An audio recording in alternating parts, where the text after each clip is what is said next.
ভূ রাজনীতিতে দিন দিন সাপে নেউলে সম্পর্কে জড়িয়ে পড়ছে দুই পরাশক্তি চীন ও যুক্তরাষ্ট্র। দক্ষিণ চীন সাগর ও ইউক্রেন ইস্যুতে বেশ কয়েক বছর ধরে ওয়াশিংটন ও বেইজিংয়ের সম্পর্ক উত্তপ্ত অবস্থায় রয়েছে। এরই মধ্যে চীনের উত্থান ঠেকাতে গুরুত্বপূর্ণ প্রযুক্তি পণ্য রপ্তানিতে বেশ কয়েক দফা নিষেধাজ্ঞা দিয়েছে যুক্তরাষ্ট্র। তবে এবার পাল্টা পদক্ষেপ হিসেবে যুক্তরাষ্ট্রের উপর নিষেধাজ্ঞা জারির নজির দেখালো শি জিনপিংয়ের সরকার।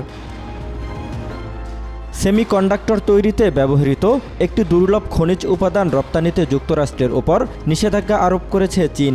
এছাড়া বৃহস্পতিবার চীনা পররাষ্ট্র মন্ত্রণালয়ের ওয়েবসাইটে ১৩টি মার্কিন সামরিক কোম্পানি ও ৬ জন নির্বাহীর বিরুদ্ধে পাল্টা ব্যবস্থা নেওয়ার সিদ্ধান্ত প্রকাশ করা হয়।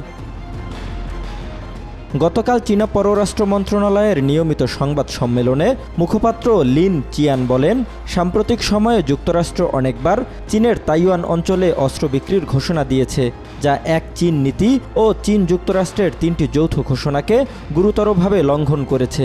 চীনের অভ্যন্তরীণ ব্যাপারে হস্তক্ষেপ করেছে এবং চীনের সার্বভৌমত্ব ও ভৌগোলিক অখণ্ডতাকে মারাত্মকভাবে ক্ষতিগ্রস্ত করেছে। বিদেশি নিষেধাজ্ঞা বিরোধী আইন অনুসারে চীন যুক্তরাষ্ট্রের সামরিক কোম্পানি ও পরিচালকদের বিরুদ্ধে পাল্টা ব্যবস্থা নেওয়ার সিদ্ধান্ত নিয়েছে।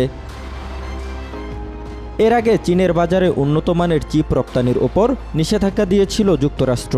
দুই দেশের মধ্যে চলমান প্রযুক্তি যুদ্ধের সবশেষ অংশ হিসেবে এমন পদক্ষেপ নিল ভেটো ক্ষমতাসম্পন্ন দুই শক্তি। বলা হচ্ছে, চিপ রপ্তানি বন্ধের মাধ্যমে চীনের যুদ্ধাস্ত্র উন্নয়ন ক্ষমতা ও কৃত্রিম বুদ্ধিমত্তা উন্নয়নে বাধা দিতে চায় যুক্তরাষ্ট্র।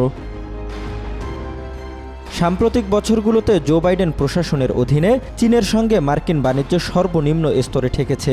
অন্যদিকে চীনা পণ্যের উপর ৬০% শুল্কারোপের হুমকি দিয়ে রেখেছেন নবনির্বাচিত মার্কিন প্রেসিডেন্ট ডোনাল্ড ট্রাম্প। তবে এ সংঘাতের ফলে বৈশ্বিক বাজারে চিপ সরবরাহের মারাত্মক ঘাটতি দেখা দিতে পারে বলে মনে করছেন বিশেষজ্ঞরা।